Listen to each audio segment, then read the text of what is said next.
Okay, well, welcome to our little presentation. Today I want to talk to you a little bit, just a very small amount, about my cultural journey.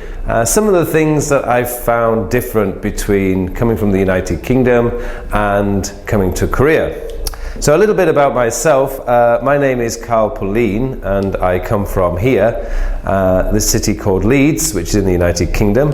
Leeds is about the same distance from, as it would be between Seoul and Busan. Leeds and London are about the same distance. Now, most people have never heard of Leeds, I've discovered in Korea, but a lot of people have heard of Manchester. The distance between Leeds and Manchester is about 30-40 kilometers, and Manchester's just to the west of Leeds. And if you can imagine the relationship between Gyeongsang-do and Jeollado, then that's similar to Leeds and Manchester. We really don't like each other, so sadly I'm not a big supporter of Manchester United, so let's get rid of Manchester. As I say, Leeds is in the county of Yorkshire. Yorkshire's a very beautiful county. We often refer to it as God's garden. And I went to school in the county of Yorkshire. That's me there in 1984. And Leeds is famous essentially for rugby. We used to be famous for soccer, but these days Leeds United is not so strong. We have a beautiful university and quite a small city in comparison to Seoul.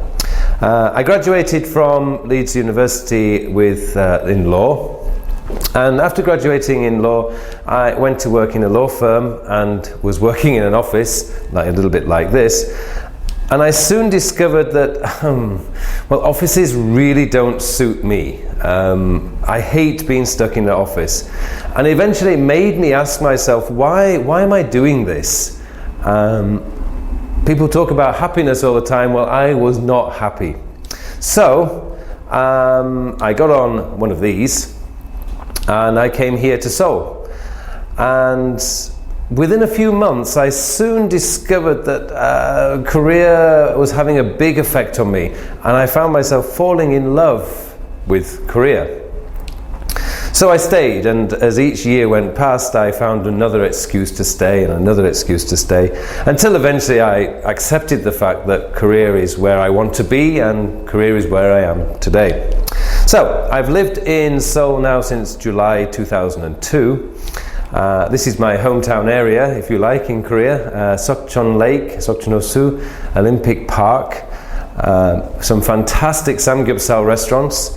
And I've been teaching essentially business English here for about just over 9 years now. So, my cultural journey, these are just a few little things that I've discovered, a few little differences between the United Kingdom and Ireland, Europe, and Korea. But before I move into that, a very important quotation that I came across was by M. Scott Peck, who is the author of a book called A Road Less Travelled. And he said that we should share our similarities and celebrate our differences. And I think that's really, really important when you're comparing countries. There's no right way or wrong way of doing things, and every country has their own unique ways, and I find them really, really interesting. So I've just taken 3 things that I want to talk to you about today. First one would be transportation. So as I mentioned before, I arrived in Incheon Airport in July 2002, and I needed to go from Incheon over to Sokchon-dong here in Seoul. And one of the things I noticed was there appeared to be only 3 car colours in Korea: grey, black and white. And I found this one quite interesting.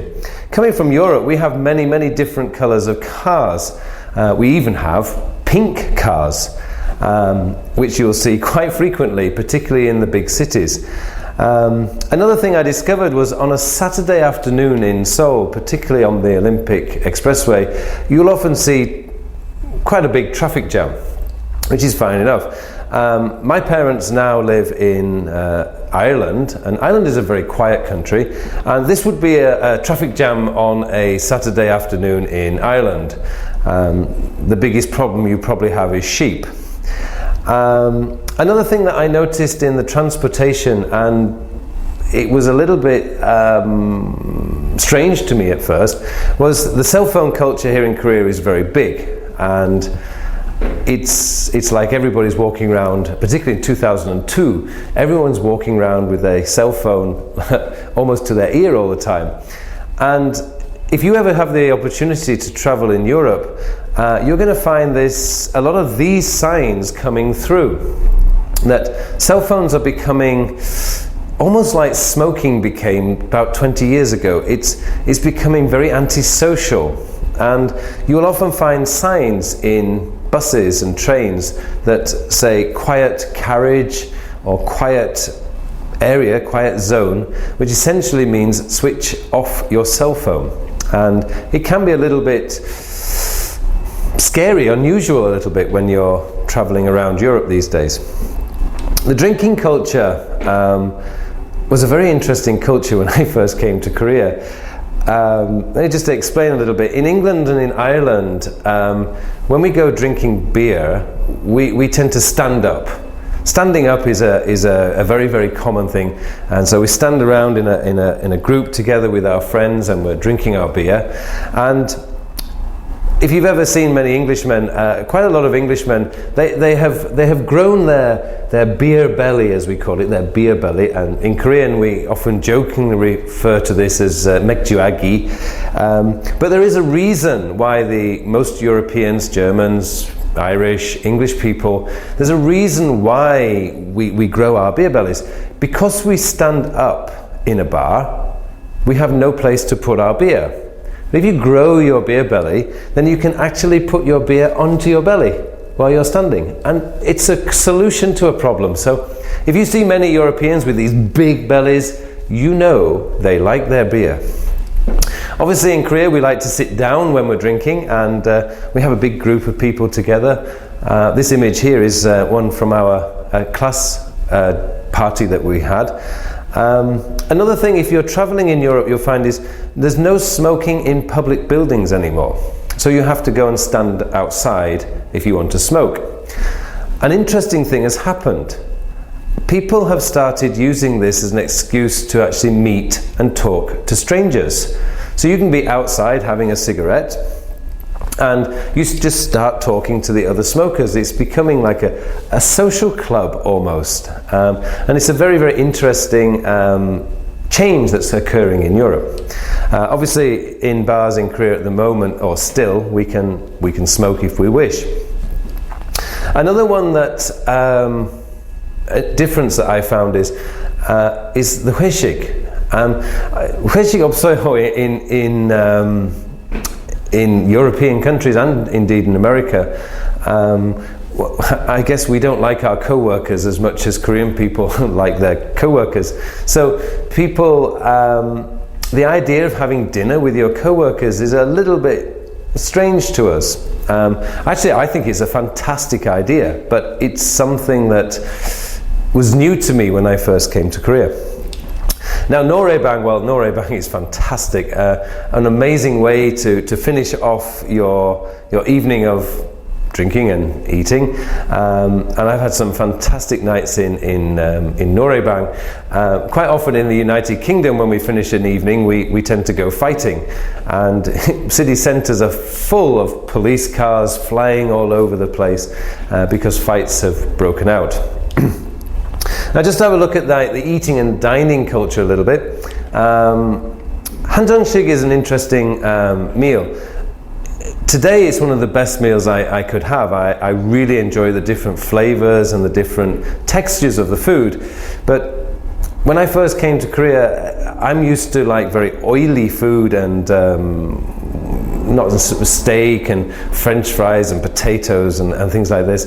So coming to Korea and eating Korean food, it took a little while to get used to the taste. And here's actually a very big important tip for any of you guys who have to entertain foreigners when they come to Korea.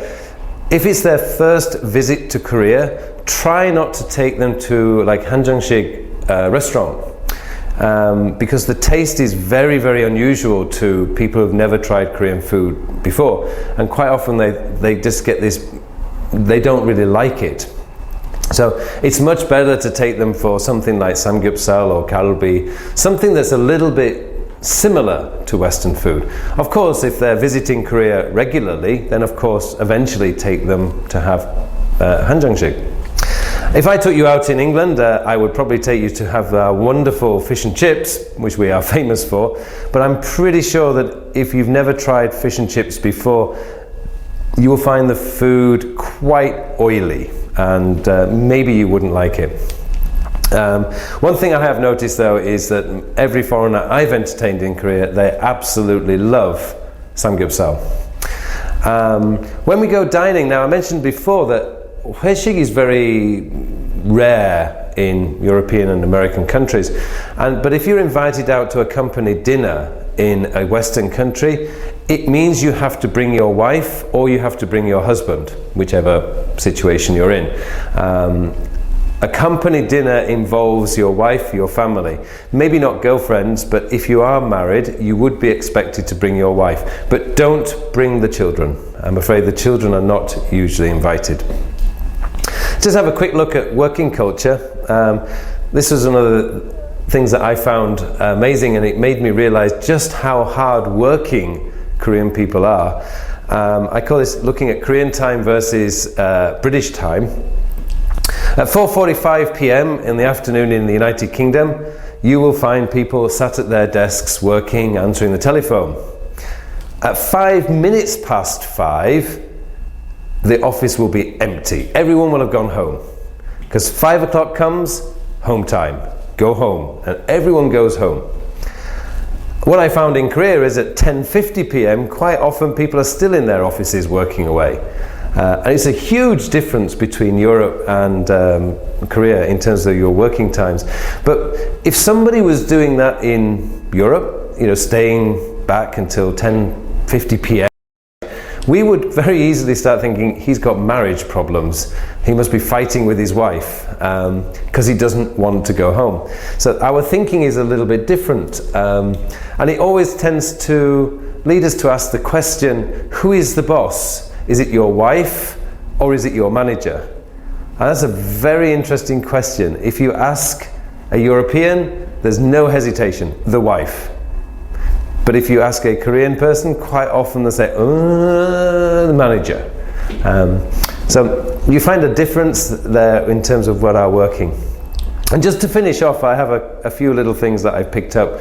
Hiking in Korea is a very popular activity, and I've often gone climbing mountains myself here in Korea, and I find particularly on a weekend it can be very, very busy.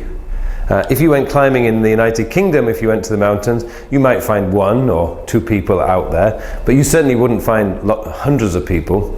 And in Ireland, well, you'd be lucky to find anybody.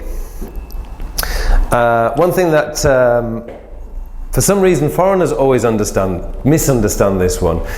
If they see 2 girls walking down the street holding hands, foreigners tend to think that that looks a little bit odd to them.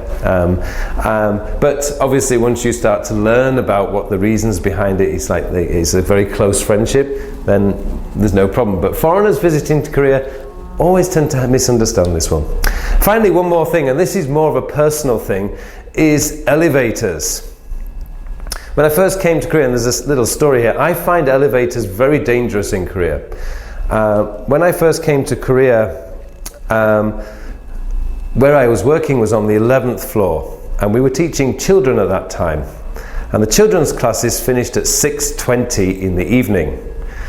One evening I was arriving for work for my class, which started at 6:30.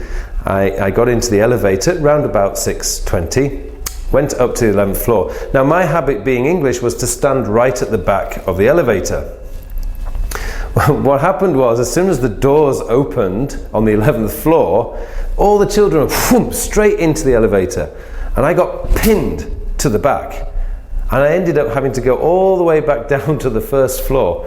It was certainly eye-opening for me, and I learned my lesson. Now I stand right at the front of the elevator, ready to get out. English culture is very much, we love to queue. We really enjoy standing in line, or as we say in England, to queue. And Americans often make a joke about the English, saying, how can you tell a group of English people? Because they're always standing in line. So there was just a few of the things that I noticed are different between Korea and England when I first came here. But it's very important to stress that there's no right or wrong way, there's no rude, nothing is more rude or less rude. It's all about sharing our similarities and celebrating our differences, because that's the important thing to understand. No country is the same. Every country has slightly different customs, slightly different culture, and that's one of the things that we should celebrate, because that's what makes the world an awesome place. And I find that is what really makes traveling and experiencing new cultures one of the best experiences that you can have. So that's just a few things that I've picked up over the years that I've lived here in Korea. I hope you enjoyed this, and thank you very much.